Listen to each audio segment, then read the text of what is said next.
Folks, what's better than one phenomenal overtime game one in a conference finals? Two phenomenal overtime game ones in the conference finals. We're going to start with the New York Knicks coming back from 22 down to beat the Cleveland Cavaliers last night. The strategy that the Knicks were able to employ to get the job done and go up 1-0 in that series. And as for Cleveland, folks, just add it to the list. If there's anything that we know about professional sports, it is that when the moment gets the brightest, when the expectations are the highest, that's when Cleveland sports will let you down. Discuss that. Get to the Western Conference Finals, and Victor Wembanyama made me realize something that I never, ever thought I would say about him or about really anybody this quickly in their career. Get to that. We're also going to get to Oklahoma City. Shai Gilgeous-Alexander really struggled in game one. It's kind of been up and down throughout this playoffs, what I make of that. At the end of today's show, another Aaron Rodgers segment. He announced he's going to retire after this year. I'll tell you what that means about Aaron. Get to all that loaded episode of Carving Up Live. So as always, let's drop the beat, baby. Here we go.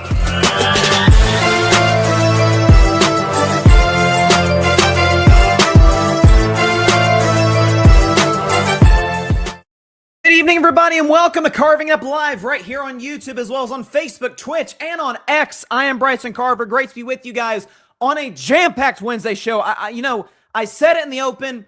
I really, honest to God, do not think we could have possibly asked for two better conference finals games to open this stage of the NBA playoffs, the final four teams that we've got here. And I'll be honest, after Monday night and what Wemby did, and we will get into that on the show, make no mistake about it, that's our Carving Up the Context segment for today's episode. I thought pretty much regardless of what happens in game one between the Knicks and Cavs, I'm leading with Wemby. I'm leading off with Carving Up the Context, which I don't do unless it's big. And especially when the Cavs were pulled away, it's like, yeah, that'll be the second segment, maybe the third. We'll do like Wemby, Shai struggles, then we'll get to Knicks Cavs. After that comeback, there's no other way to start the show than with that, so let's get started. But first, man, I'll be honest, folks.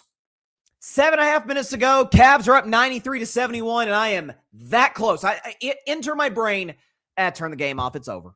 It's over. Like I was watching the game on my phone, doing some, work for the podcast on my laptop. I was like, I'm going to turn off. This game's over. I'm like, let's wait a couple minutes. Maybe they make a run, cut it to like 12, make it interesting. And that's exactly what they did. They cut it. The Knicks cut into the Cavs' lead. Jalen Brunson's hitting some shots. Oddly, they're not like getting out in transition and killing the Cavs. It's not like it was steal, bucket.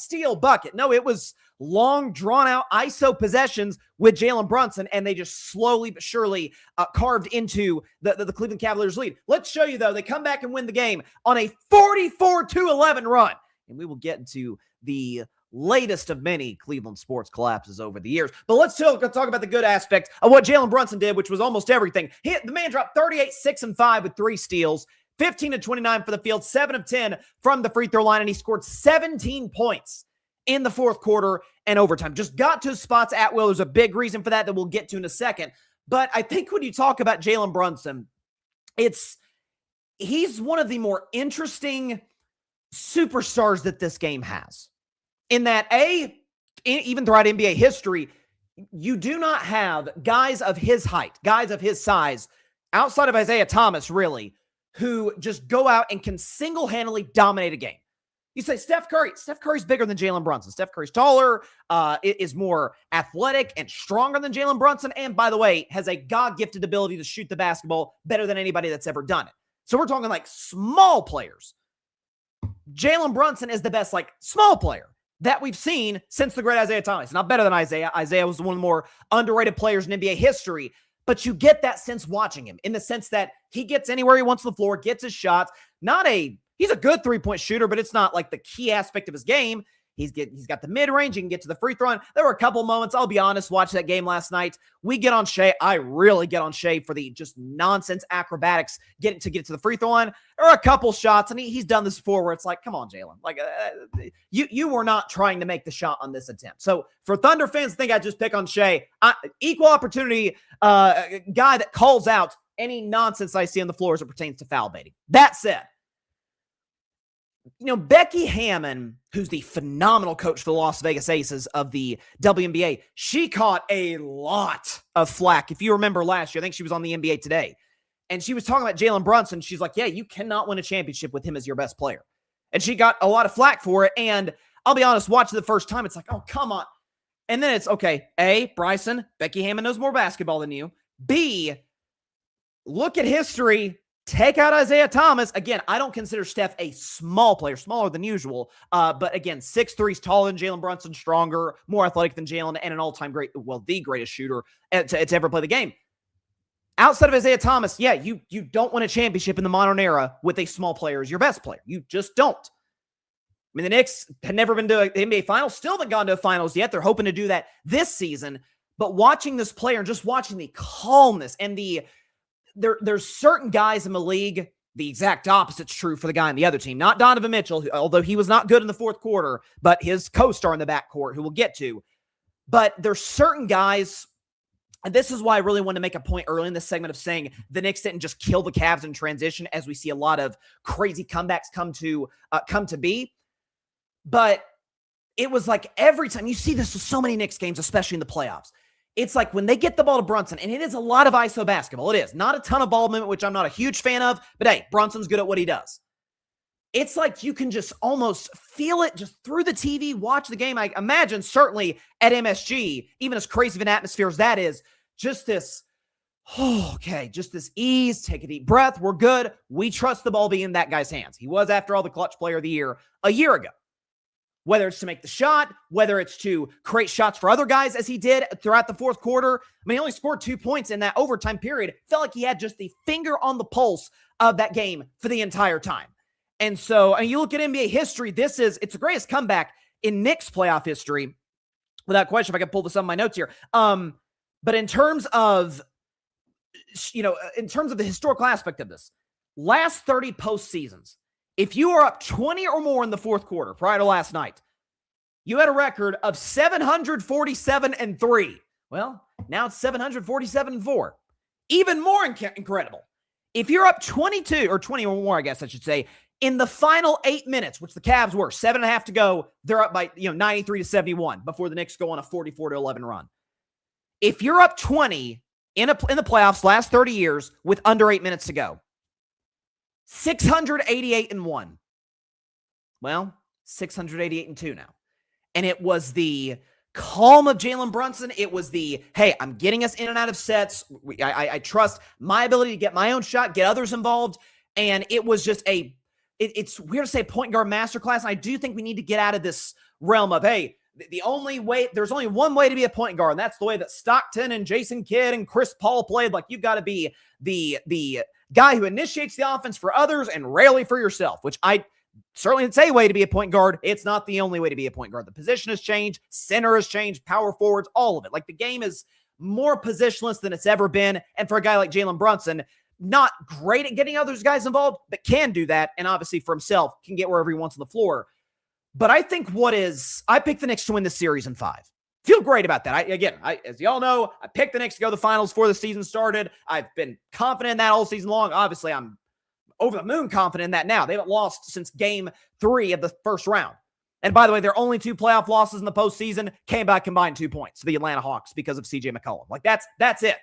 Blew the doors off the Hawks the last 3 games, blew the doors off the Sixers in a sweep, and then make this incredible comeback in game 1 of the Cavs. What I would be beside myself about as a Cavs fan is a number of things. A, the fact that Kenny Atkinson didn't call timeout throughout this run. A number of things to get upset about, which we'll get to. The part that is absolutely horrifying if you're a Cavs fan, and I said this on Monday's show when I picked the Knicks to win in 5, is that this is going to be a Jalen Brunson masterclass series. Cat had been playing great throughout the playoffs. Getting OG Anunoby back from the hamstring was going to help. Mikal Bridges found his offense after struggling to start the playoffs. No question. Josh Hart, your hustle guy, McBride, that guy's going to absolutely eat the Cavs' lunch for the entire series. Because he's either going to be one-on-one with Donovan Mitchell, who's not a terrible defender, but not a good one either, or he's going to be one-on-one with James Harden, who is an atrocious defender. And I saw Draymond Green's podcast, and I thought he hit the nail on the head. Like, it was the Knicks were getting these switches, getting Harden in the pick and roll every single time down the floor, particularly in the fourth quarter when they did make their comeback. Just Shaq says barbecue chicken alert. Got Brunson onto Harden in these pick and rolls so early in the shot clock. Dude, fight over the screen to stay on Jalen Brunson, because if Harden's on him, it's over. It's over. And what was even more damning is, as bad of a defender as Harden is, this is why you hear this phrase, so much of defense is effort. And that's true. Like, yeah, there are going to be guys like Wemby who are just have genetic gifts that other guys don't have to be able to be a great defensive player, but you can try on that end.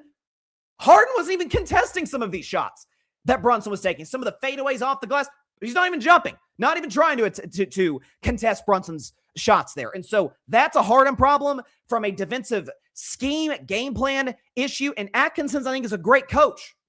But for them to, the Knicks, I mean, second they cross half court, high pick and roll, it's over then.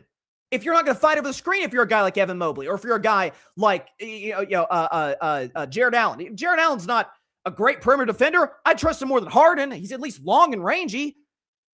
So the Cavs weren't a good defensive team all season long, but in the playoffs, they've really gotten exposed against good offensive teams, which this is, or I should say they've gotten exposed against good offensive teams. This is the first one that they've really played. Toronto's young, inexperienced, and the Pistons, we talked about all season long. Terrible offensive team outside of Cade.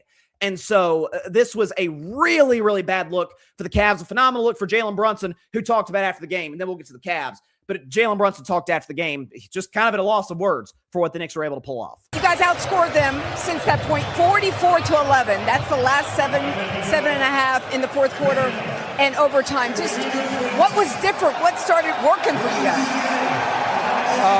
We got some stops. We kept fighting, kept believing. Just kept chipping away. They were playing great basketball, and we just found the way. I really don't have an answer.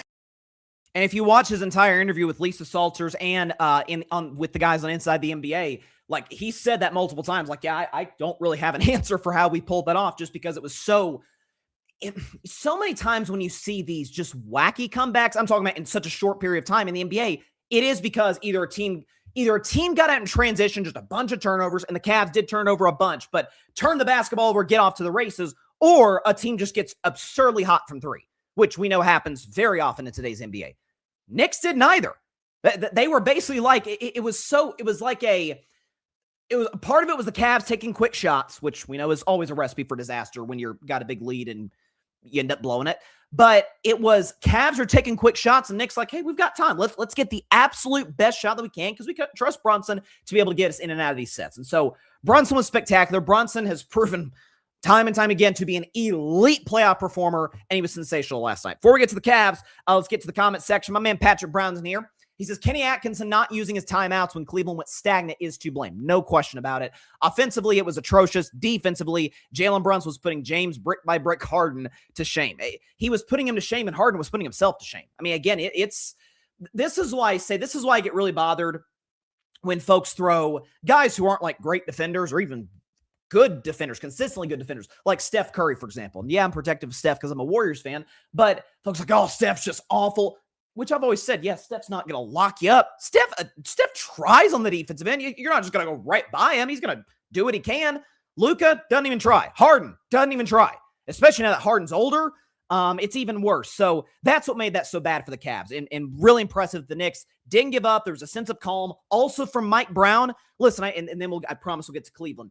But I think, listen, I know Mike Brown for years has been not like one of like the punching bag head coaches that people like bag on, like Doc Rivers or something, but folks have kind of like, yeah, Mike Brown's a fine coach, good assistant in Golden State, but went to the finals with Cleveland, but they weren't really ready and didn't really work with the Lakers, and the Kings fired him, which I've always said the man got the Sacramento Kings to the 3 seed in the West and took the Warriors 7. The man can coach. And I know this was a championship or bust type of year, or at least finals or bust, because you fired Tibbs after a conference finals appearance. But Mike Brown was going to be the scapegoat if this thing didn't work, and wasn't going to get a ton of credit if it did, which I think is messed up. Mike Brown, too. You see him on the sideline. I've even observed him for years as a head coach of the Kings, assistant with the Warriors. Just calm, doesn't let the moment get to him. It doesn't affect the huddle. Whereas Tibbs, it kind of did. He's an intense coach. Mike Brown can be intense, but he's not. He doesn't go through his emotions don't go through the ebbs and flows of the game the way that it does for some others, including Tibbs. And so I think Mike Brown deserves a ton of credit as well, not just for the comeback, but for the job he's done all season, all playoffs long. Okay, this is what y'all really came to see. Because, if there's one thing that the people know. Anybody that watches this show knows. It's that I've had a little bit of a beef, is it fair to call it that, with the city of Cleveland, Ohio? It's not because the people there are bad or whatever. I've met folks from Cleveland, nice folks. I got nothing against them personally. What I got a problem with is just this woe is me. Everyone, no one's got it harder than the city of Cleveland, and the whole world should feel bad for us because of what we have to go through. And also in the same breath, you watch, we got the team that's going to do it this year. Next year's our year. This year is our year, regardless of sport. I think the folks have kind of lost faith in time over the Browns. But for the Browns, that was the thing. Hey, we've got our franchise quarterback. No, you don't. No, you don't. Closest thing you came to have was having Baker Mayfield, and you shipped him out the back door and signed Deshaun Watson on the worst contract in NFL history. With the Cleveland Guardians, hey, this is our year. And with the Cleveland Cavaliers, it was your year one time. It took, the greatest player ever having maybe the greatest 3-game stretch ever in order for you to do it. But let's just talk about the Cavs. Let's talk about Cleveland sports. It's not carving up the context worthy, but it's close. Let's go and start off. Braun, take us there. Cleveland, this is for you. Oh, a beautiful thing to see, because look at the history, folks, of Cleveland sports. Let's talk about the Browns. 1990s. Go to back-to-back, AFC championship game. Back-to-back AFC championship games. And in between the two, you got the Ernest Biner fumble at the goal line, which cost you the ball game. And then you got the John Elway drive, the drive by John Elway to lose that conference championship game. And then since then, Browns fans will tell you, man, hey, Shedeur Sanders is our quarterback. Maybe. Don't have ridiculously high hopes for him. Was he a 6th-round talent? No, he's higher than that, but he was a good quarterback at Colorado, but nothing special. Shedeur's probably not the answer. Hey, listen, Deshaun Watson. Yeah, okay. Forget the off-field stuff, which is atrocious enough on its own. On the field, he's been a complete shell of himself since the guy that he was in Houston. That's been a total abject disaster. Baker Mayfield's our guy. Yeah, and then the second he had a bad year, you kicked him out of the franchise, kicked him out of the city. Look what Baker's been doing now in Tampa. Pretty good. Not a great year last year, but Baker's been solid. Won a playoff game in Tampa, went to another postseason with the Bucks. Hey, Johnny Manziel. Oh, Johnny Manziel was the perfect Cleveland Browns quarterback story. Not in the set. Again, we don't wish poorly upon the guy in terms of what's happened off the field with him. Looks like he's done some work on himself, and God bless him for it.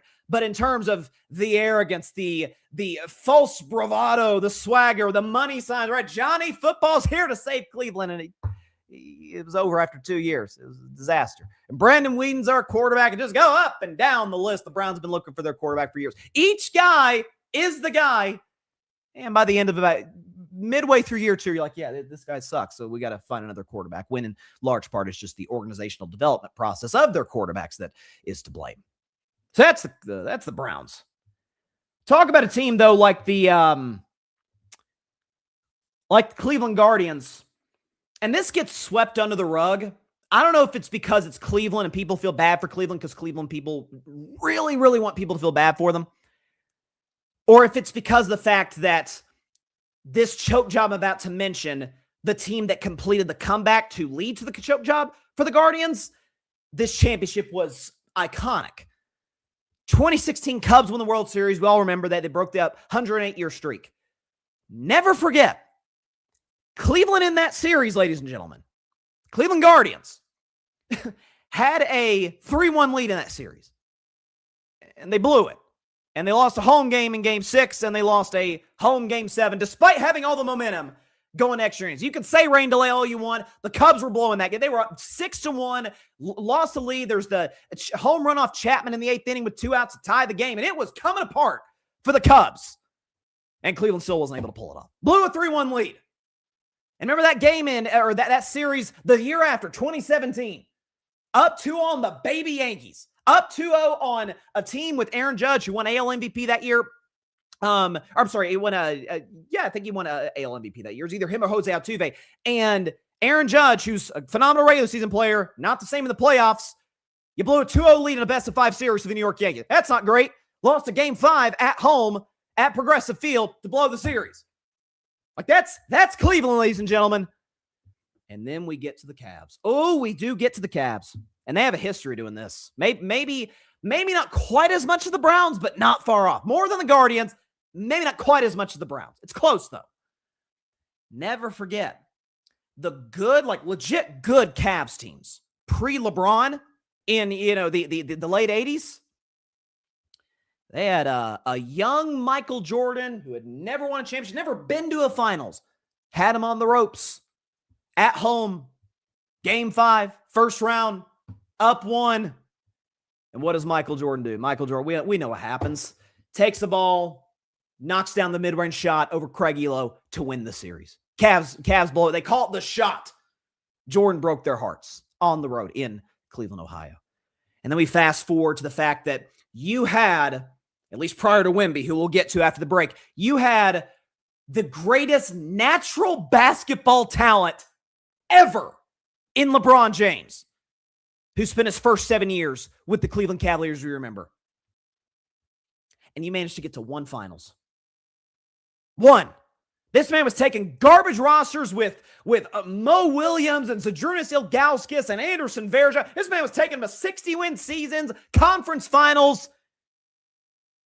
1 finals appearance in that span, which is why he ditched you and went to Miami, an organization that was actually capable of building a championship roster. And then simply out of the goodness of his heart, he said, I'm coming back. You burned my jersey. You disrespected me. You called me every name in the book, a traitor.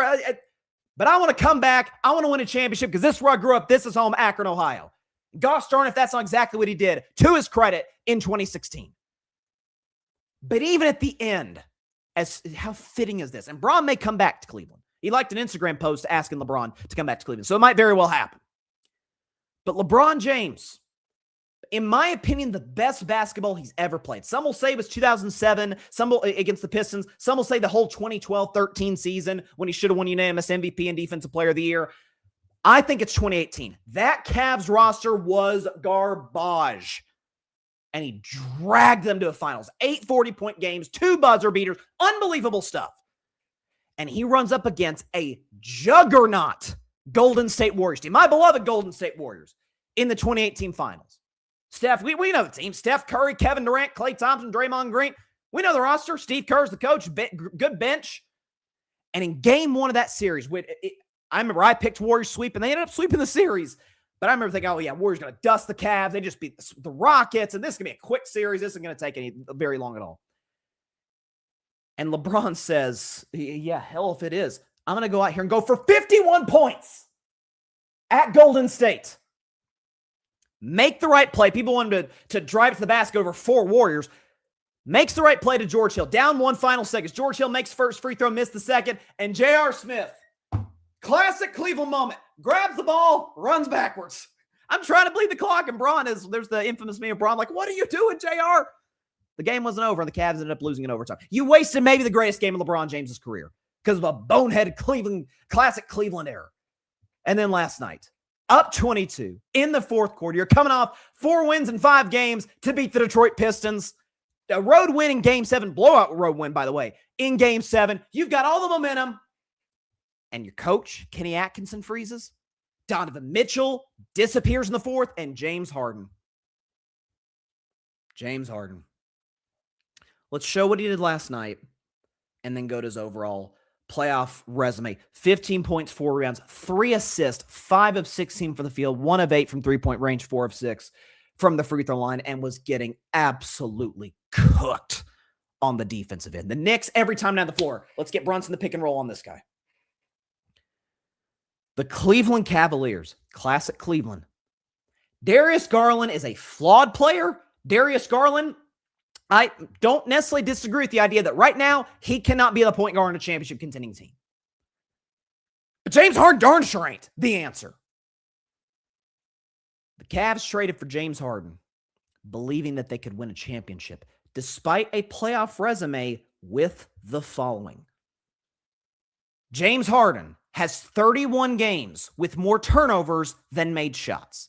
He has 37 games with 3 or fewer made shots. 57 games with 4 or fewer made shots. 48 games with as many or more turnovers as made shots. He has 55 playoff games with a field goal percentage under 35%. He has more elimination games scoring under 20, 13 times he did that, than over 30, 8 times he's done that. He's 3-4 in his last, should say 7 game sevens. Those last 2 wins, he was bad in both. Go back and look at Toronto and Detroit's bad in both. 12 and 15 elimination games. They really thought that guy was going to be who got on the top. The defensive liability, the guy who's quit on 4 teams to get to Cleveland, and the guy who is, again, I say it all the time, the single most notorious playoff choke artist in the history of basketball. They said, yeah, we'll take him. He could be our point guard in a team that can win a championship. Again, it's not to deflect any blame from Kenny Atkinson, who I love Kenny Atkinson, but was awful in the fourth quarter, not calling timeouts to stem the Knicks' run. This isn't to take any blame from Donovan Mitchell, who's kind of a bit of a roller coaster in these playoffs. Or it's anything from Mobley or Jared Allen or Max Strus or any of the guys. Dennis Schroeder wasn't good. But how the Cavs could delude themselves, and how some Cavs fans, many Cavs fans, deluded themselves to thinking, he can fix it. This is year 17. The first 16, he's never done it. And so, classic Cleveland sports, ladies and gentlemen. It is a mix of a low sports self-esteem mixed with outright delusion on what your team can be based on the pieces that are on it. This is the same fan base that saw the Cleveland Cavaliers from 2003 to 2010, saw those garbage rosters carried by LeBron deep in the playoffs, winning 60 games, Bron's winning MVPs. And when he leaves, burning his jersey, we don't need him. We're going to win a championship in Cleveland before he wins one in Miami. Same fan base that thought James Harden could get them over the top to win a championship. Outright delusional.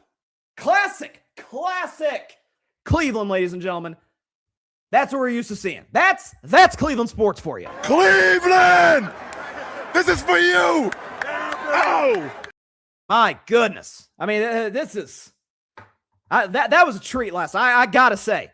And again, I got nothing personal against the city of Cleveland, as much as that might have sounded kind of personal. It is just Cleveland likes to act like they're the only sports city that has gone through anguish and torment and heartbreak. It's like, hey guys, welcome to the party of literally every fan base, pretty much outside of Boston and LA. Like, that's it. But Boston's had it good for the last couple decades. LA's had it good for a long time. Outside of those two, everybody to varying degrees has gone through some levels of heartbreak. So, I mean, goodness gracious, this is ridiculous. Got some comments here. Here we go. Patrick, I remember Skip Bayless saying that Johnny Manziel would be bigger than, I remember that too, would be bigger than LeBron James. It's still LeBron's kingdom. Bro, it'll always be LeBron's kingdom. And he lives on the West Coast. LeBron James is the king of Akron in Northeast Ohio. No other athlete can take that from him.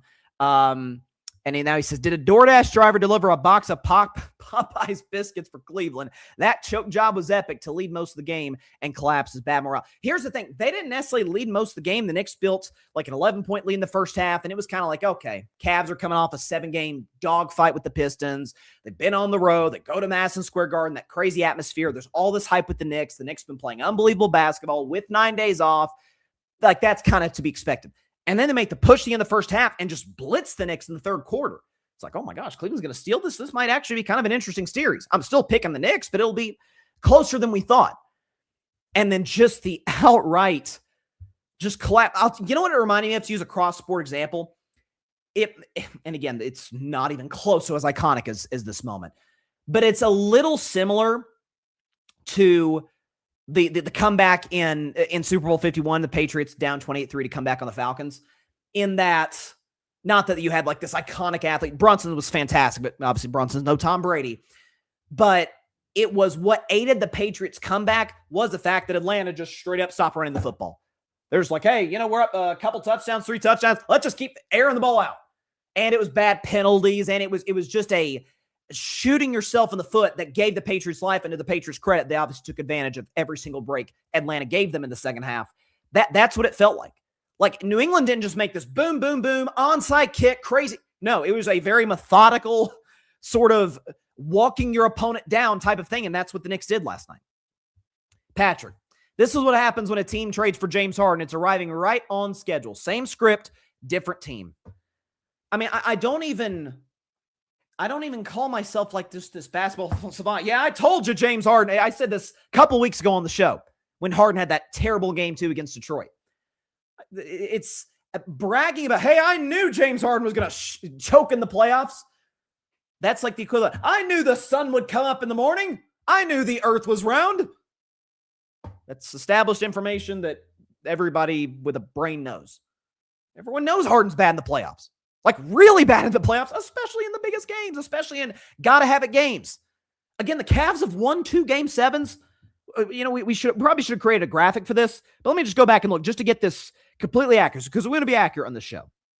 So Game 7 against Toronto, a team that series definitely should not have won 7, as we all know. Cleveland won 114-102. They won by 12 points. In that game, James Harden, 18 points on 3 of 9 shooting and 3 assists. So he wasn't good. He wasn't horrible, but he wasn't good. Game 7 against the Pistons, Donovan Mitchell was sensational, as was Jared Allen. James Harden, 9 points on 2 of 7 shooting, or 2 of 10 shooting, rather. 0 of 6 from 3. That's who he is. Like, that's what he's always done. Look at those 2 for 11 games in Houston or Philadelphia, or that 2 for 8 Game 7 last year when he was with the Clippers against Denver. Like, that's who he is. Cleveland thought he'll be different with us. Okay. It's the toxic ex-boyfriend, ex-girlfriend, whatever one you want to use syndrome. We can change it. No, he's dumped the last 3 girls before. He's cheating the last 3 girls. Probably gonna do that with you too. Sorry, that's how it goes. That's where we're at. Got a couple comments from Twitch. From Justin Mod 2009. What's up? Appreciate him chiming in the comment section. Again, we're live on YouTube, X, Twitch, Facebook. So chime in any and everywhere that we are live. We'd love to hear your feedback on all the comments. Looks like Justin's an Eagles fan. Don't have any Eagles segments, but there's a lot of controversy. Then we'll go to break. There's a lot of controversy about Jalen Hurts not being at A.J. Brown's wedding. It's like, guys, A.J. Brown looks like, again, the Vrabel thing might complicate things, probably going to be a Patriot in about a month. Like, that's once he's eligible to be traded, or once it works best for both teams to trade him in a month, he's going to get moved to New England. So that's what it is. So I saw Julio Jones will say, hey, it wasn't a big deal. I wasn't at A.J. Brown's wedding. So yeah, there you go. There you go. All right, let's go and move to our next break. Let's get to our next break, because when we come back, it's funny, we're 30 minutes in the show, and we have not gotten, because of how crazy last night was, to the probably even crazier game before that. Game 1 Western Conference Finals between the Spurs and the Thunder. And what Victor Wembanyama just did, we're going to discuss on this week's edition of Carving Up the Context. We'll talk about that in just 1 minute on the show. Stay tuned. Don't go anywhere.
Welcome back to Carving Up Live. I appreciate everybody for stopping by on a Wednesday. A couple of orders of business before we get to Victor Wembanyama and Carving Up the Context. As we always do, like to bring some attention to our Carving Up merchandise. So scan the QR code top left corner of your screen to check out our merch. We got hats, t-shirts, anything you can possibly imagine as it relates to merch. We've got that on the podpage.com with Carving It Up. You can also check out the merch for other content creators in the grid. Barry Grant Jr., with the All Even Podcast, Alfred Farsar Jr. with the Metropolitan Report, Cowboys, Cam Fan, AJ, Anth, and Adam. Great stuff from those guys. Unbelievable shows on the grid, so check out our merch from the website. Second thing I want to say is real quick, because I do have some personal sort of investment in this. So as you guys all know, I'm a lifelong fan. Just came back from there last week of Disney World. I worked on the college program a year and a half ago, or actually I guess it was a year ago, at the in spring of 25 at the Millennium Falcon Smuggler's Run, Galaxy's Edge. It was an unbelievable experience. Met so many great people who are friends to this day. And Disney's been kind of showing that these new attractions that they've been releasing, releasing to the public, the Soarin' Over America and the Muppets ride that's taken over for the old Rock and Roller Coaster starring Aerosmith, both look fantastic. I gotta say, because I'm very loyal to what Smuggler's Run was when I worked there, the version when I worked there. Based on the videos I've been seeing, man, looks good. Looks really good. And so the update looks fantastic. Listen, I can't wait. I'll probably do a review next week on Carving Up, so stay tuned for that, of The Mandalorian and Grogu. Cannot wait to see that film. Massive Star Wars fan. Just the fact The Mandalorian's fantastic on its own. The fact that the legend, Carving It Up fan favorite Sigourney Weaver, has a prominent role in the film, can't do any better than that. So very excited to see The Mandalorian and Grogu. All right, let's move to Carving Up the Context. It's a segment we do every Wednesday, basically looking at a story that happens in sports. Sometimes we'll venture outside of sports into entertainment and politics from time to time. In this case, it is completely 100% sports related, and something we saw on Monday night that was historic. And that's not hyperbole. It was historic. So let's get right into it. As the head coach of the Colorado Buffaloes, primetime Deion Sanders says, "Give me my theme music."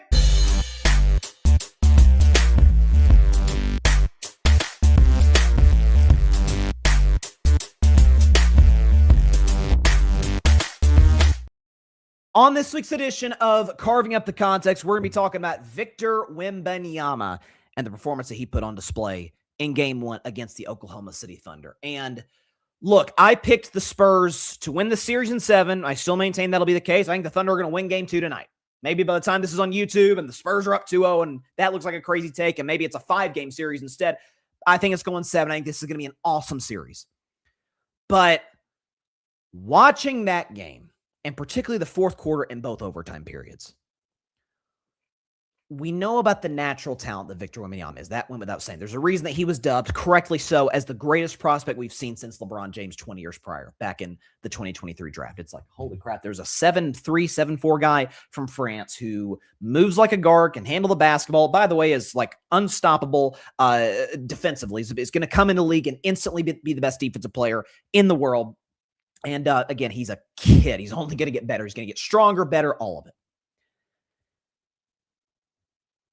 But in watching how that played itself out and the storyline surrounding it, the idea that, okay, Thunder are the defending champions, Shea, back-to-back league MVP, by the way, I think deservedly so, was crowned before game 1 tipped off. We'll get to Shea later in the show. And for Wemby to do what he did, so much of the concern, because, I mean, I will say there was too much, but there was a level of, okay, can he deal with contact? Can he deal with physicality and guys, banging him down low? Is that going to be something that he struggles with? And the other aspect of it is, okay, can he handle the big moments of the playoffs? Can he play big minutes in the postseason? Because the Spurs kind of all year long had him on a bit of a minutes restriction. I think only 3 times prior to the other night, or 3 times before the other night, he played 40 minutes in his career. Like the Spurs do not overwork him because of risk of injury. And in a game that goes to double overtime, he plays 49 minutes and does the following. That doesn't even look, that should say 3 blocks. I apologize. 41 points, 24 rebounds, 12 blocks, 14-25 from the field, 1 for 2 from 3-point range, 12 of 13 from the line, did it in 49 minutes. That's just 12 blocks, should say 3, I apologize. But levels of dominance we have frankly never seen from a guy who is 22 years of age. And when I was watching that, I said, okay, in the modern NBA, because listen, we don't have a ton of TV footage of Wilt Chamberlain and Bill Russell, and even if you want to go back to Mikan and all of those legends back in the day, we don't have a ton of, not just video of those guys. I mean, we don't have video of Wilt's 100-point game, But sports talk commentary on radio and certainly not on television, darn sure not on podcasts, wasn't really a thing. So there wasn't these narratives coming in and this all this access, the eyeballs on the sport, the eyeballs on the players. So modern era, we're talking post-merger on to now. So 1979 merger on to now. We have had 5 instances prior to Monday night in which a young player had a game that would be a precursor to the type of absolutely legendary career that they would end up having. We've had 5 instances where that has happened. The first of which was actually the first on this list that did happen. We're not going in the order of what this happened, but it was Magic Johnson in Game 6 of the 1980 Finals. That's what Magic did. 42, 15, and 7 with 4 steals, 14 of 23 from the field, and 14 of 14 from the free throw line. And of course, he started at center for Kareem Abdul-Jabbar, who was absolutely torching the Philadelphia 76ers back in the 1980 Finals. Gets hurt during Game 5, guts it out, can't play for Game 6. It's like, oh crap, the Lakers are screwed.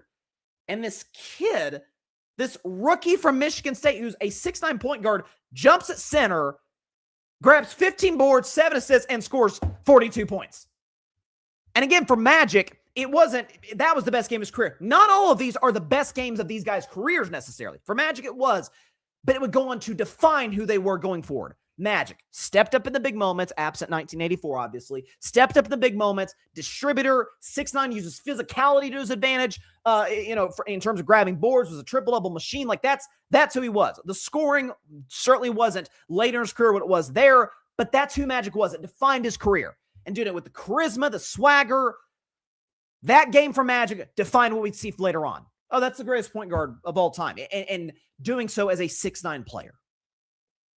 Then you see a guy that I firmly believe is the second greatest point guard of all time in Steph Curry. The first moment was like, holy crap, who is this guy? Like, people knew who he was from his tournament runs at Davidson, but he had some ankle problems. It was a regular season game. February 27th, 2013, when Steph Curry at the Garden dropped 54, 7, and 6 with 3 steals, 18 of 28 from the field. And this is incredible. 11 of 13 from three-point range, made all 7 of his free throws, played the entire game, played all 48 minutes. And again, not only was that a regular season game, the Warriors lost that game. They lost to the Knicks. But when folks watched, that was a national televised game on ESPN, Mark Jones, Doris Burke at Madison Square Garden against a solid Knicks team with Melo. And it was like, oh, this guy might be the greatest shooter I've ever seen. I think he locked it up to literally 3 years to the day after that in OKC with the iconic, 38-foot shot in 2016. But that was the first moment, that 2013 regular season game in a loss against the Knicks. It's like, oh, that's probably going to be the greatest shooter of all time. And of course, he was and is. Let's go to another guard. The stat line isn't going to look like it's probably the least impressive stat line of all the 5 we're going to show you. But the moment you're like, ooh, yeah, that guy's different. That guy's going to do some really special things in this league. It didn't come for this player until year 4. Didn't come until year 4 for when Kobe beat Bryant. Game 4 of the 2000 Finals against the Indiana Pacers. You see that stat line, you're like, that's impressive. 28, 4 and 5, 14, 27 for the field. So a good level of efficiency, 51% from the field for Kobe. And you see, okay, scored 6 of their last 8 points after Shaq fouled out. And you got to realize it's a little bit similar to what Magic did in 1980 to a certain degree, in a much more condensed period, where you had a big man that was utterly abusing the opposition. Go back and look at what Shaq did in that 2000 Finals and tell me he wasn't the most dominant player of all time in his prime. Fouled out. It's game 4. The Pacers win this game at home. It's a 2-2 series with game 5 in their home floor, by the way. The Lakers had not won a championship in the Shaq-Kobe era. Shaq was indisputably the best player in the world. But then Kobe stepped up, Shaq fouls out, and does what he does. By the way, not at 100% in that game. And it's like, ooh, this guy's a cold-blooded killer. That's what Kobe became. That's the first moment when people saw that. The fourth moment in which this happened, we're going to have to go backwards to 1986, and people probably know what I'm talking about. Maybe arguably the greatest team of all time, the 86 Celtics, are playing the 8-seed Chicago Bulls with a second-year guard out of North Carolina who missed most of the season due to a broken foot, one man by the name of Michael Jordan, who dropped 63 points, which is the most in a playoff game ever. 5 rebounds, 6 assists, was 22 of 41 from the field, 19 of 21 from the free throw line. Larry Bird famously after the game says that was God disguised as Michael Jordan. And it's like, okay, like he didn't have the horses, Orlando Woolridge, that's not going to cut it against Bird, McHale, Parrish, and those guys, Bill Walton, like that. That's not going to work.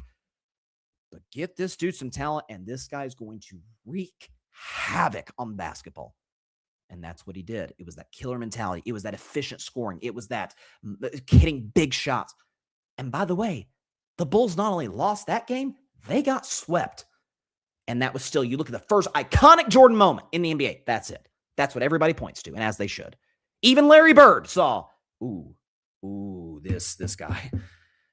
He called him God, for crying out loud. God disguised Michael Jordan. And finally, the fifth moment in which something like this happened was the most, I guess the second most recent, but the most recent playoff game. And it was by LeBron James. I'm finishing with LeBron for a certain reason that I'll get to in a second. LeBron James, Game 5 of the 2007 Eastern Conference Finals against the Pistons. Drops 48, 9, and 7. 18 of 23 from the field, 2 of 3 from 3, 10 of 14 from the line, and scored the Cavs, 29 of the Cavs' last 30 points, including the final 25 points. 25 points in a row for the Cleveland Cavaliers. 29 of their last 30. To win Game 5, they went on to win the series, and they ended up getting swept in the finals. Braun had never won an MVP at that point. He ended up getting to the finals after beating the Pistons, and they got swept by the Spurs. But Tim Duncan, arguably the best player in the world at that point, arguably. There's the tape, man. Remember, he goes to LeBron after the game. He's probably soaked in champagne. He's got the championship t-shirt. Braun's, already dressed out of the locker room. He's going to leave the arena.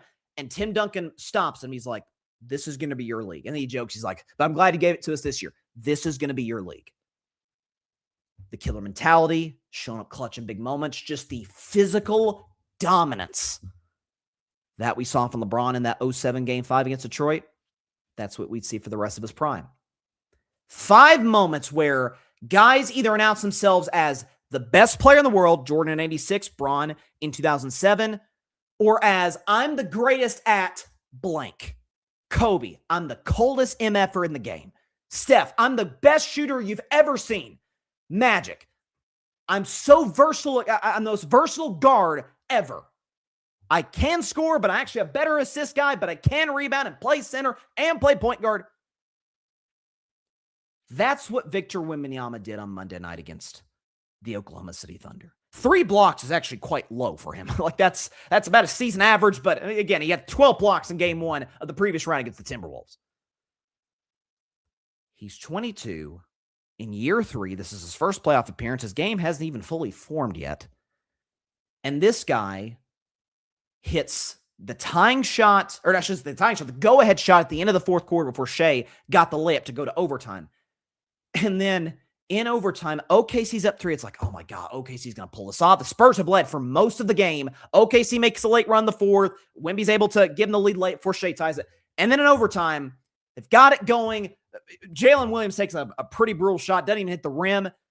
Outlet to Wemby, takes one dribble, hits it from exactly where Steph hit it in 2016, 10 years ago, in that game in the regular season to tie the game. Hits a 38-foot 3 at 7'4".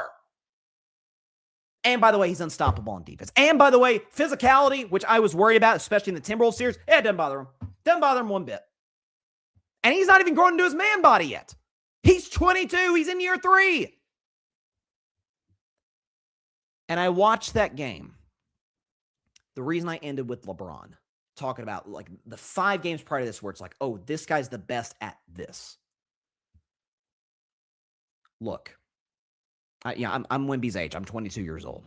I started watching the NBA about 2013. This was right when LeBron was in his prime in Miami. This was before my Warriors had won any titles, and it was right in that span. So I've been watching basketball for a while, but certainly not as long as others. Watching that game the other night, when that final buzzer sounded, I thought in my head, that's the best basketball player I've ever seen. That's That guy is better at basketball than anyone in the history of the game. He has not won a league MVP. He has not been to a finals. This is his first playoffs. He is not the best. He's by far the best defensive player in the league. He is certainly not the best offensive player in the league. But when you watch those 5 guys I mentioned, Magic wasn't the best player in the league yet. Kareem was. If it wasn't Kareem, it was probably Dr. J. Moses Malone would eventually win back-to-back MVPs. But Larry Bird beat him for Rookie of the Year that season. But folks watch like, oh, yeah, this is going to be his league once he gets into his prime. And for Michael Jordan, 63 points in a loss in a series he got swept in. Like, holy crap. That's God disguised as Michael Jordan. And Kobe Bryant in 2000 was absolutely not the best player in the league. That was his teammate Shaq. But folks saw him like, oh, when he rounds into form, this guy's going to take everybody's heads off. That's what he did. When folks saw LeBron in 07, like, he hasn't won an MVP and hasn't been to finals yet, but, after that game had finished, he might already be the best player in the world. Steph in 2013 in that game in MSG. That's the best shooter I've ever seen. That's what we should be saying about Wemby. Again, there's certain things life is so complicated. Sports, and we get in these debates and we look at different criteria for making these arguments. We don't love it to be simple. Like, it's why, like, no one argues greatest quarterback ever because it's just so darn obvious. It's a waste of time. Because, like, oh yeah, Brady's got all the records, most rings. Like, it's not even a debate. In basketball, a sport that is by and large dominated by the tallest guys, Kareem, Russell, Wilt, Shaq, I just go down the list. A guy who's 7'4". Let's be honest, just ask yourself this question. We're not taking 2 inches off. If Wemby was a foot shorter, would he be a good NBA player? And my answer is absolutely. Probably wouldn't be the best player. He'd be a very effective player. He can shoot, he can handle, and he can play defense. He's not going to be like a great shot blocker at 6'4", but he's going to be effective on that end. A 7'4" man whose offensive game is not fully rounded yet, who has not grown into his man body. It's getting there, but hasn't grown into it yet. And is a great three-point shooter, has been unbelievable from 3 post All-Star break.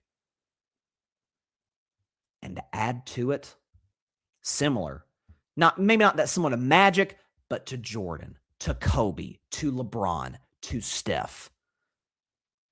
When he gets into a zone, is going to rip your heart out.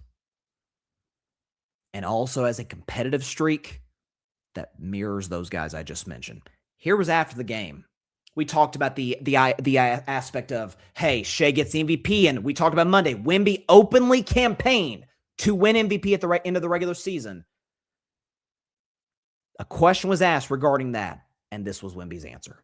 Mitch was saying that it's a pretty natural response for a competitor to see another competitor get something that he wants, whether it's the MVP trophy or whatever it might be.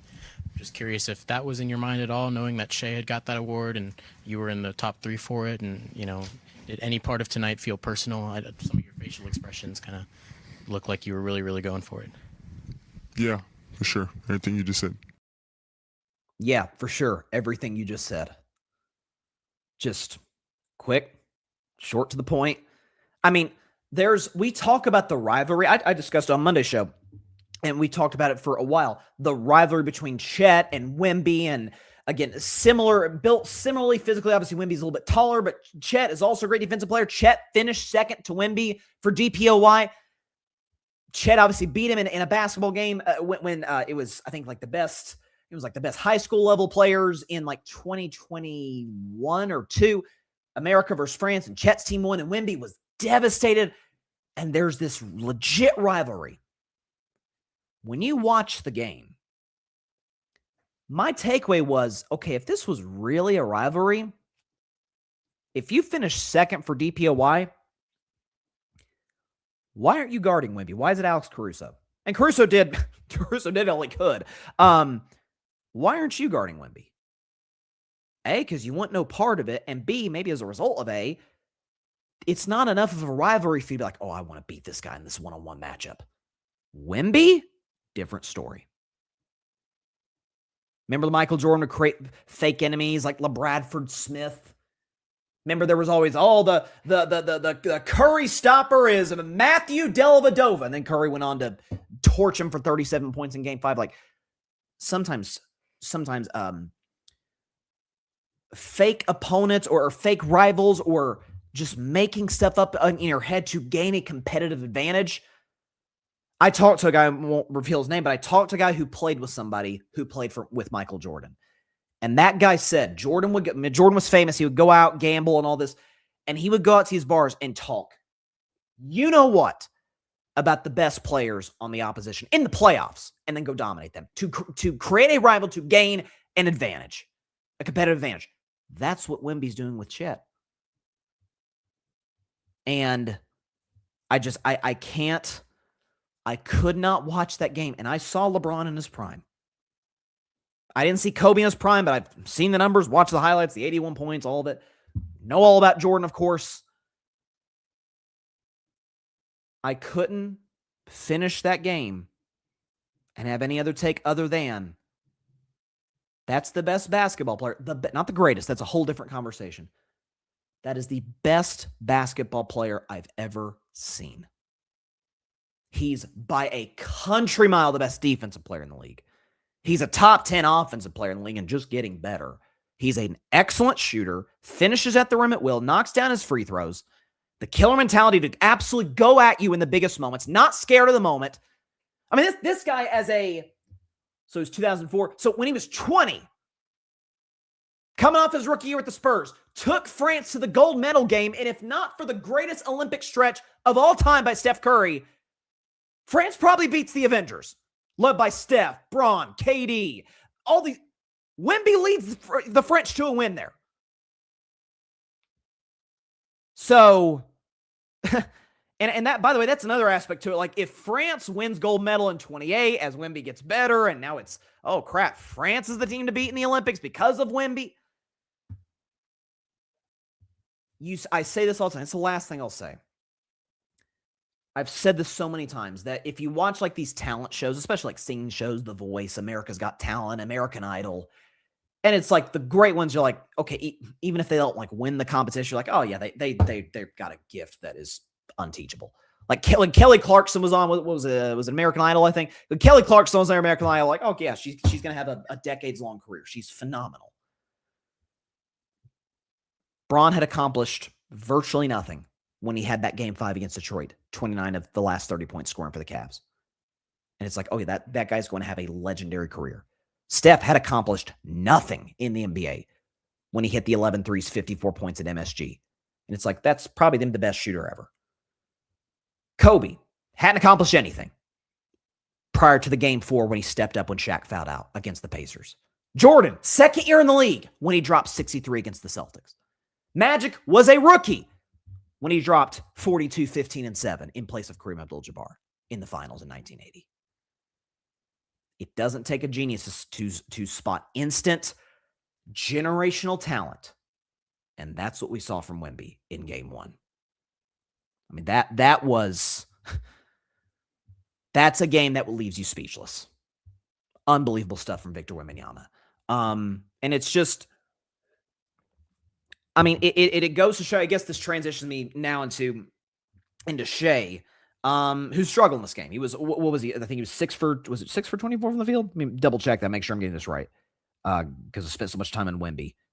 Shea Gilgeous-Alexander, in this game, 7 for 23. 7 for 23, 2 of 7 from 3, 8 for 9 for the free throw line, had a very inefficient 24 points. And that kind of goes against Shea's MO.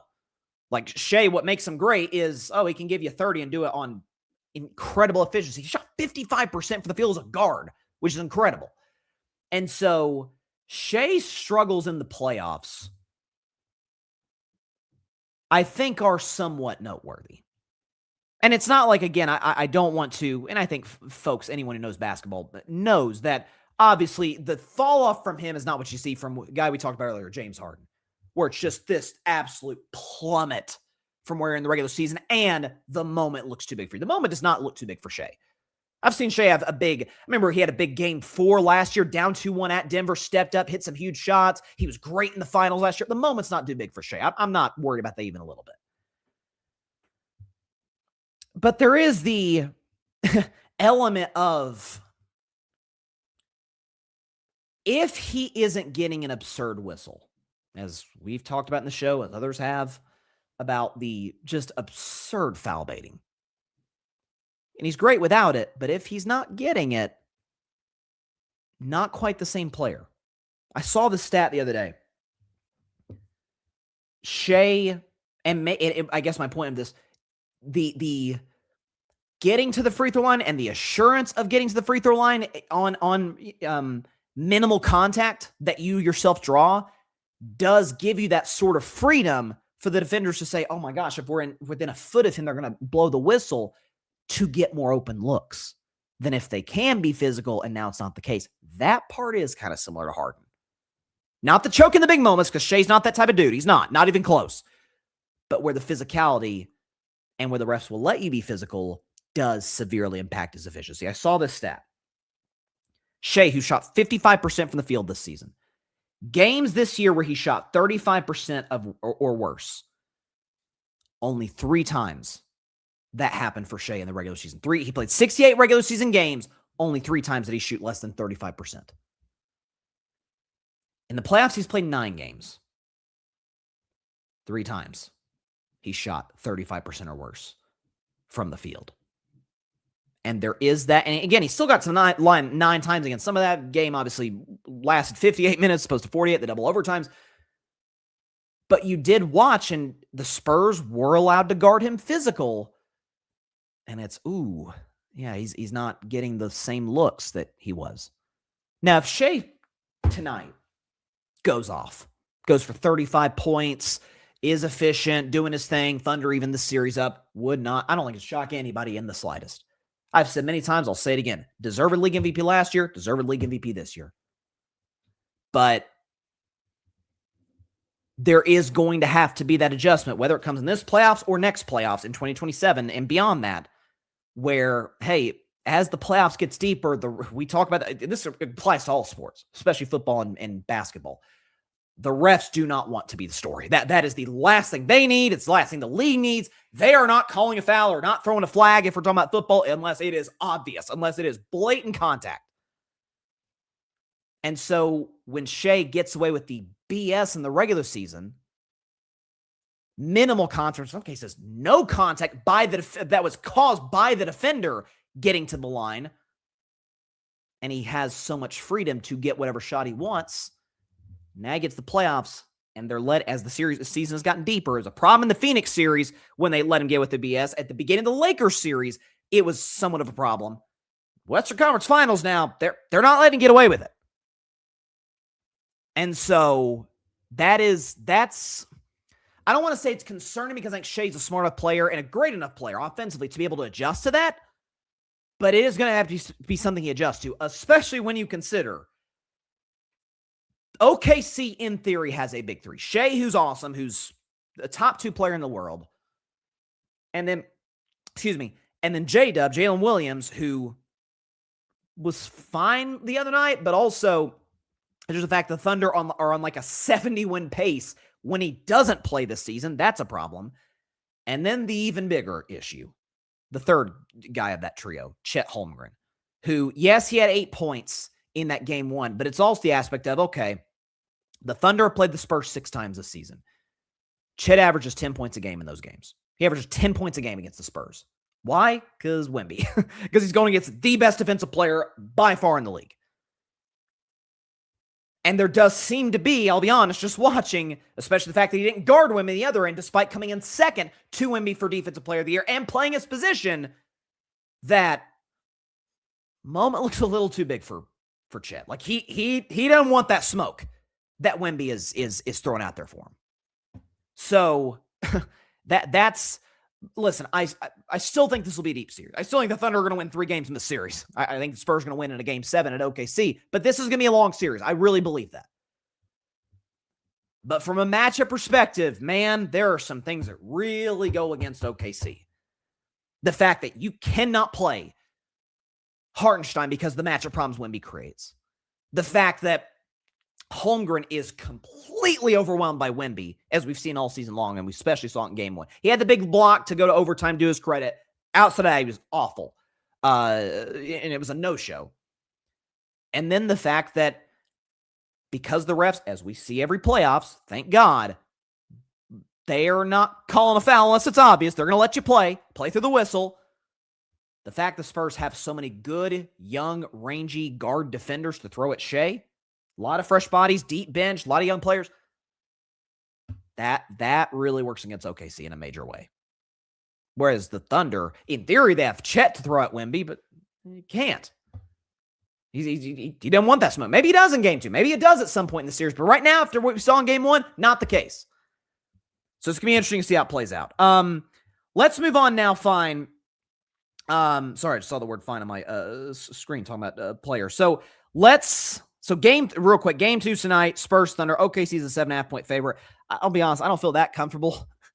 OKC minus 7.5. Because I don't think the Spurs, because they're so young, I don't think they're the type of team to be like, okay, got our split, got home court, we're good. Nah, I think they're like, yeah, screw that. We're trying to put them on the ropes before we go back to San Antonio. And because the animosity and vitriol that that Wemby has for Chet and for OKC, the fact that, hey, we've beaten them 5 out of 6 times by an average of around 12 points a game. Like, we own these guys. It's obvious that we know it's a must win for OKC, but for San Antonio, I think they're going to be like, screw it, let's get both games at OKC and put them on the ropes and have them really, really facing. Again, the Thunder were down 2-1 to the Nuggets last year. That's a tough spot to be in, but it's not impossible.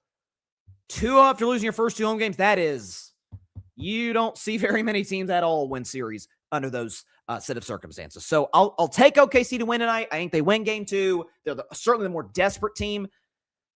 But, boy, that would be a disaster for the Thunder if the Spurs win this game. I honest to God, would not be shocked if San Antonio won. I think OKC wins. They need the game more. They're at home. They're going to be desperate. But I don't know if I love 7.5. I'll be honest with you. I think Wemby's going to look to send another message. So, there you go. And then game 2 between the Cavs and Knicks is on Thursday. Knicks are a 6.5 point favorite.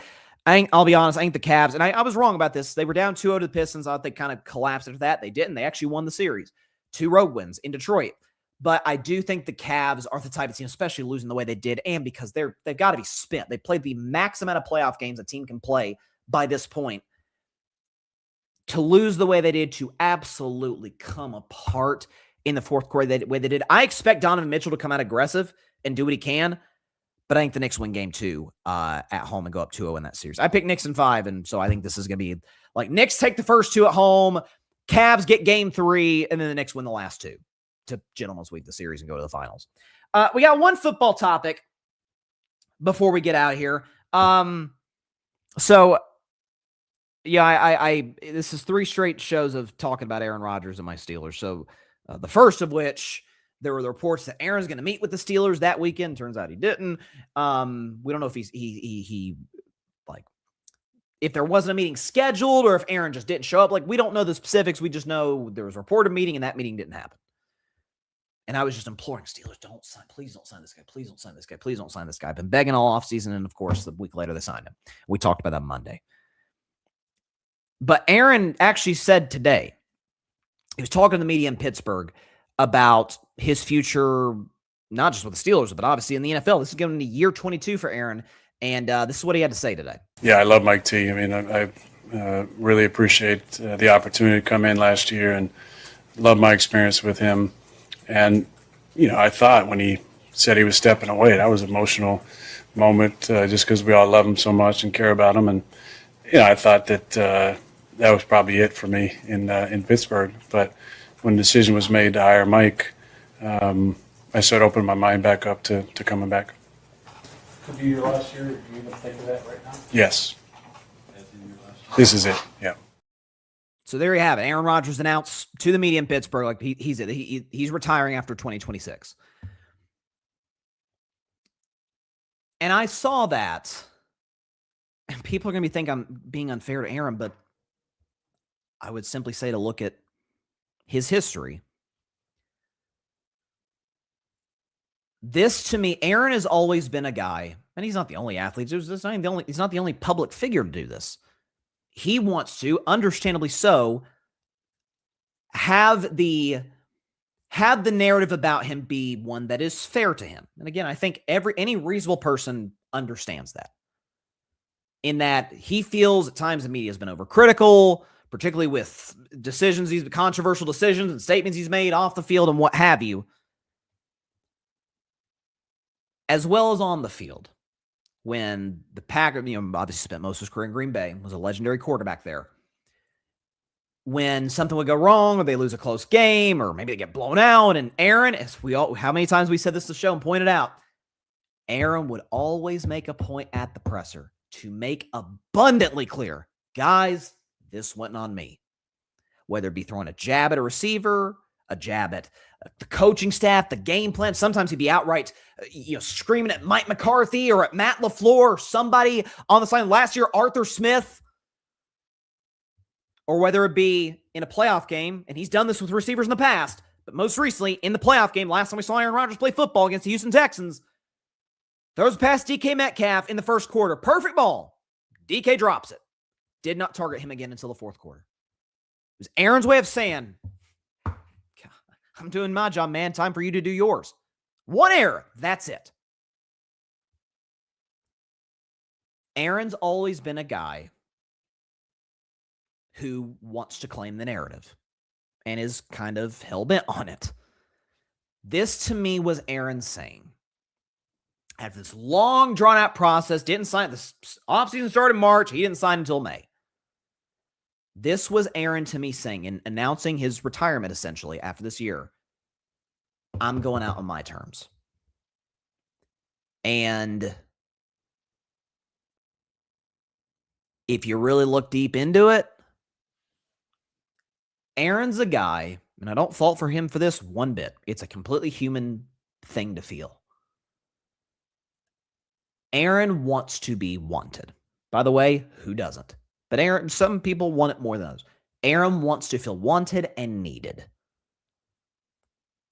When it felt like it was slipping away, his time as the Green Bay Packers franchise quarterback started obviously in 2020. He was coming off a good year, but not an Aaron Rodgers year. And the Packers draft Jordan Love in 2020. And Aaron came out, won League MVP the following season. And then the following offseason, kind of requests a trade and then would take shots at the organization. Then the next year, same thing, took shots at the organization. Aaron really wants, remember, he has the darkness retreats. He'll disappear off the face of the earth, so to speak, and have you coming back to chase him. Aaron, we want you back. Aaron's got to be on the high ground of a relationship, so to speak. He needs you to need him. And don't forget a year ago, and especially this year, a year ago, you had multiple teams that needed quarterbacks. Most notably, if we're talking about like teams that could win the Super Bowl, Minnesota Vikings desperately needed a quarterback after they let Sam Darnold walk. And they said, nah, JJ McCarthy's probably not ready. Probably don't love what we're seeing in practice. He's not healthy. We're going to bet on him more than a year of Aaron Rodgers. And McCarthy sitting another year. The Steelers, by the end, were the only team that wanted him. This offseason, there was a report that the Broncos wanted Aaron to be Bo Nix's backup. There was one thing about the Cardinals potentially, but the Cardinals aren't going anywhere. There's no incentive for Aaron to go to Arizona. As far as teams that wanted him to be their starting quarterback week 1, 2026, Steelers were the only team that wanted it. And it's, let's be honest, by and large, a Mike McCarthy thing because of their connections in Green Bay, obviously. Won a Super Bowl there. This was Aaron saying, I'm going to retire because if this season doesn't go well, because as we know, we saw how that relationship deteriorated at the end in Green Bay. 2018, Mike McCarthy got fired mid-season after a losing season, after having a losing season the year before that, 2017, although Aaron did miss most of the year, to be fair. But that relationship deteriorated. It's documented over the years by journalists in Green Bay. It's documented most recently in a book by Ian O'Connor, Out of the Darkness, The Mystery of Aaron Rodgers. Highly recommend it. There's a whole chapter dedicated to the frayed relationship and the deterioration of the relationship between quarterback and coach in Green Bay over time that culminated in December of 2018. For that reason, that connection, though, cool off the field, maybe not so much on the field. And if it doesn't work, and the Steelers organization and fan base, which should have been this way a long time ago, but hey, it'll be even louder after this year. Man, are we going to get our franchise quarterback like our long-term option at some point? That noise is going to be louder than ever, especially if Aaron takes a massive step back because he's going into his age 43 year. Like, he should take a step back. Then no one's going to want Aaron. And that is not how he wants to go out. Aaron wants to go out being wanted. Those darkness retreats, those moments where he was would ghost the Green Bay Packers and have them begging him to come back because maybe Jordan Love wasn't quite ready yet and Aaron Rodgers was still an elite quarterback. He needs you to need him. That's how he was with the Packers, with the Jets, and now with the Steelers. He announced his retirement. But the aspect of, I figured it was going to be over with Mike Tomlin, whatever. I don't think Mike McCarthy getting hired by the Steelers was, how do I phrase this? Was the way that it was the single driving force of Aaron wanting to come back to Pittsburgh in the sense of the fit. I think it was Aaron wanted to play this year. He knew Pittsburgh, if they hired anybody else at coach, probably wasn't going to want him back because he came there. He's like, I want to play for Mike Tomlin. Once Tomlin's gone, they hire someone else in theory. They're not going to want you back. Then no one's going to want you back. Except Sean Payton with the Broncos would be Bo Nix's backup. Like that's it. Like you're getting backup calls now. So I saw that from Aaron, and it was like, oh, you're framing this as if you're going out on your terms. Not completely. Like, that's not the whole story. I mean, Aaron, we know, has been a declining player since 2022. And last year, again, we show the numbers. Folks act like, oh my gosh, Aaron was not like amazing, but Aaron was a good quarterback last year. He's 13th in touchdowns, which isn't, it's not bad. It's above average, but 16th in completion, 22nd in yards per game, 14th in rating, and 23rd in QBR. And against playoff teams, he was a bad quarterback. Straight up, he was a bad quarterback against good teams. Against playoff teams, 6 touchdowns, just as many picks, 57% completion, 164 pass yards a game, a 70 passer rating, a QBR 0 to 100 of 23, and a 1-5 record against playoff teams. And the last game he played against a playoff team was the Houston Texans, and didn't go very well. Had 2 defensive touchdowns given up. Texans defense scored more touchdowns than Steelers offense, which was 2-0 in the score there. So I get why Aaron did that. Why Aaron wanted to himself make the announcement, hey guys, this is it for me. But it does feel like but if you didn't announce your retirement after this year, and you hit the offseason free agency because your relationship with McCarthy deteriorated just like it did in the end in Green Bay, no one else is going to want you. It's not because you're not one of the 32. Will he be one of the 32 best quarterbacks after the season's over? I don't know. He'll certainly be one of the 64 best quarterbacks in terms of starter and backup. But the distraction he causes, the leadership, massive holes in leadership that he's shown over the years, the not playing great in big games. To his credit, he was great against Baltimore in Week 18. I gave him credit for that. But he was awful the week before against Cleveland and was horrible against the Texans in the playoff game. It's him trying to reclaim the narrative, which I get to a degree, but let's also see it for what it is.